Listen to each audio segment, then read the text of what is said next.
What up, fam? Welcome back to SportsCy. Today's another episode of the Taking Flight series. We got a plyometrics episode in our hands. It's time to get to the gym and start getting this vertical jump up, up, up.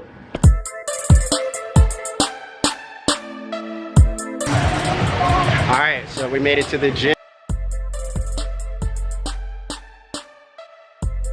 As you can tell, the gym is quite empty today, so that's actually very good because today I'm actually adding a few more exercises that are gonna require me to actually have to use a lot of space. Gotta test my vertical. We're about to see just how far I went. So last time I actually measured it, I finished at 35, so I actually increased another inch. Let's see if there's any difference since last week.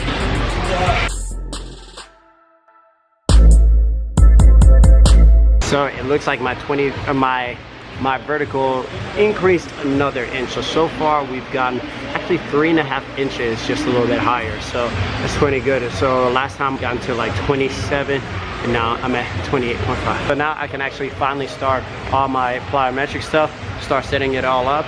And the whole thing that I'm really focusing on today is really using as little equipment as possible. The depth jumps were really great, and I plan to do those again later on in the week because now that we've crossed the month mark, I'm actually increasing the amount of times that I'm going to be doing plyometrics. So you're actually going to start seeing me do a little bit more of ballistics training, which involves plyometrics and weight training at the same time. So I'm going to be adding that on into the series, and if you haven't subscribed yet, go ahead and subscribe. One of the first things, which is going to be jump ups. Jump ups are very similar to step ups.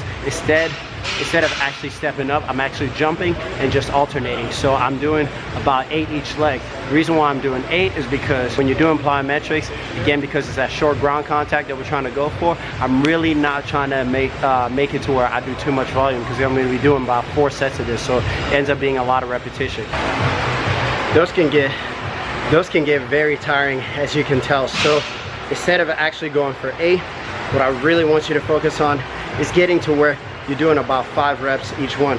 Just because I started to pick a much higher height on my jump ups, that means you need to actually focus on making sure that the reps are low, because with plyometrics, you don't want to be fatigued because that's when you run yourself into injury. We talked about this before.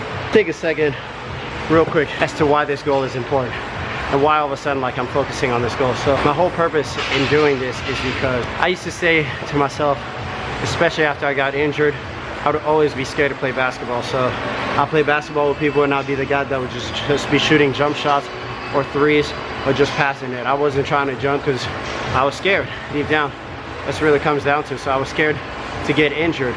And since I became a personal trainer, I've known exactly what I needed to do to dunk. But after a while, I really thought to myself, I was like, well, if I'm capable of actually helping others improve their performance, why can't I improve my performance on something that I wanted, you know?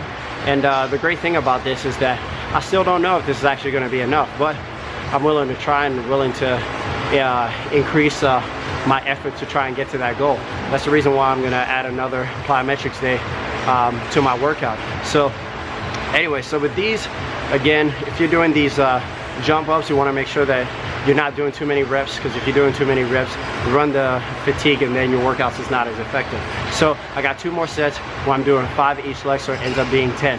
And again, with plyometrics, the whole point is having short ground contact. So you don't want to necessarily treat it like you're taking big step ups. You actually want to treat it like as though you're alternating feet every time like your foot touches the ground. And what helps also is that when you're coming down, so you can have lower impact on your knees, is whatever foot that you're going to jump off to next, that's the foot that you want touching the box on the way down. That's actually going to make it a little bit easier on your knees as you land, and easier on the opposite leg that makes contact with the ground. Another great day. Really looking forward to setting up I guess like another form of rod jump, but it's really side to side jumps, and use the ladder so that you can try and create that lateral movement. This also helps with agility in different sports, especially if you're a football player. This is really great in terms of, you know, cutting on a dime and also changing directions. And so this is definitely an exercise that some of y'all could use.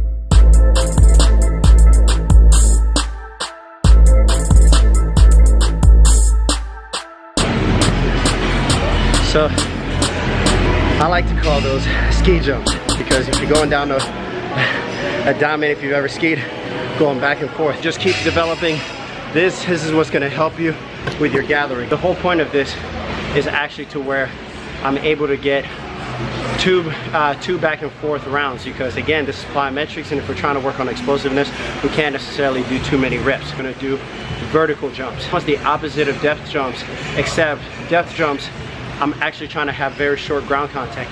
These I'm trying to gather. So I'm jumping from one exercise, ski jumps, which are great for teaching you that gathering that you need if you're trying to dunk.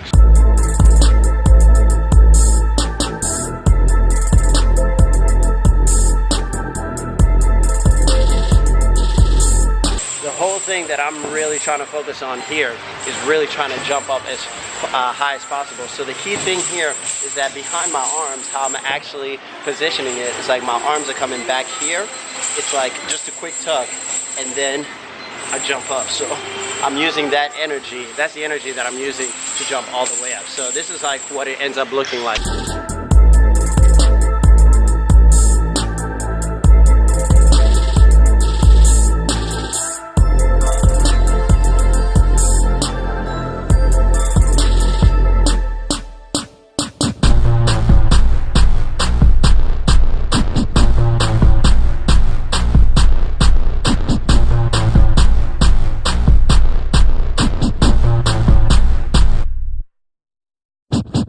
So that's the motion that you really want to be focusing on, is that quick pistol arm. Anytime you've ever done an agility drill, a lot of times your hand motion and how fast your arms are moving is very important, because if you can get your hands to move really fast, that means your brain is connecting to your muscles a lot better. So if you can get your hands moving faster, especially when you're doing an agility ladder or something like this, then your neuromuscular, in terms of like how the brain talks to the muscles, it's much faster, you're able to fire much better. So that's why arm action is very important, something that I preach, especially if you're doing broad jumps, these types of jumps, or if you're doing any agility ladder. It really helps to move the hands. All right, so now that we're done doing those sets, the next thing that we're gonna do, pull jumps that I like to do. So this always starts off where I'm at the bottom on my knees and I'm actually trying to jump as high as possible immediately. Anytime somebody is doing plyometrics where they do a ton of repetitions, that's not good. But anyways, I gotta hurry up because my camera is about to die.